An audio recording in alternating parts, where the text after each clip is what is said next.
तुम्ही सगळे इथं काय करताय? भावा, ते कडू कारलेले चुकीचं वागते बर का. तू त्यांचा जीव वाचवायसाठी हे सगळं केलंय हे मी बघितलंय.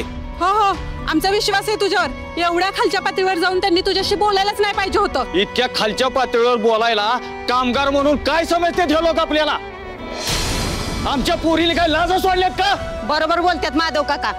त्यांनी तुला कामावर न बोलले असते तर चाललं असतं, पण त्यांनी तुझ्या चारित्र्याबद्दल बोलायला नव्हतं पाहिजे.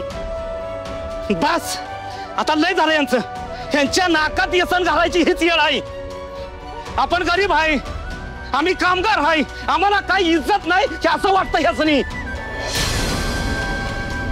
पण आता आम्ही कंपनी बंद करू, मशीन बंद करू, तेव्हा ह्यांच्या चुली कशात चालतात ना ते आता आम्ही बघू. हा काय चाललंय इकडे?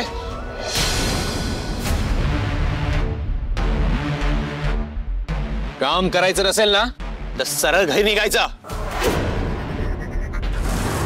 बघा, ही आपल्या बरं बोलायची रीत ह्यांची. मी MD आहे या कंपनीचा. माझ्याशी बोलताना स्वतःची लायकी ओळखून बोलायचं, समजलं? तुम्ही सगळे आत्ता जरी काम सोडून गेलात ना, मला काही फरक पडणार नाही. या इतके दिवस राणीला नाही नाही ते बोलतच होते, आता आपली लायकी कळायला लागलीत. ते काय नाही इंद्रसाहेब, तुम्ही जोपर्यंत राणीची माफी मागत नाही ना, आम्ही कुणी बी या कंपनीत काम करणार नाही. हो, आम्ही काम करणारच आहे. हो हो, आम्ही काम करणारच नाही. मी हिची माफी मागायची. हो, कारण राणीने हे सगळं तुमचा जीव वाचवायला केलंय. तिच्यावर डाग लावायच्या आधी 100 वेळा विचार करायला पाहिजे होता सर. मी काहीही चुकीचं बोललेलो नाहीये. आणि राहिला प्रश्न हिचा, तरीने राजीनामा दिलेला आहे. तर हिचा आणि माझ्या कंपनीचा काही संबंध नाहीये.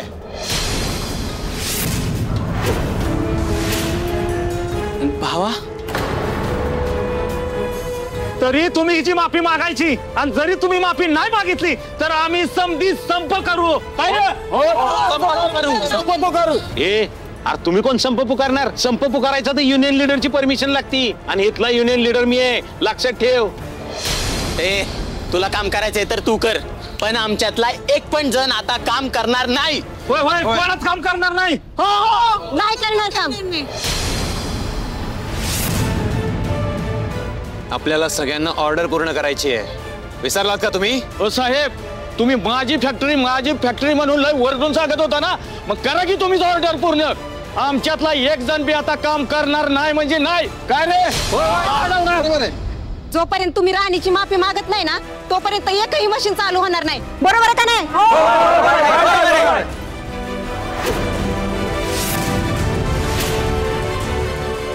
हे असं केल्याने फॅक्टरीचं खूप नुकसान होईल.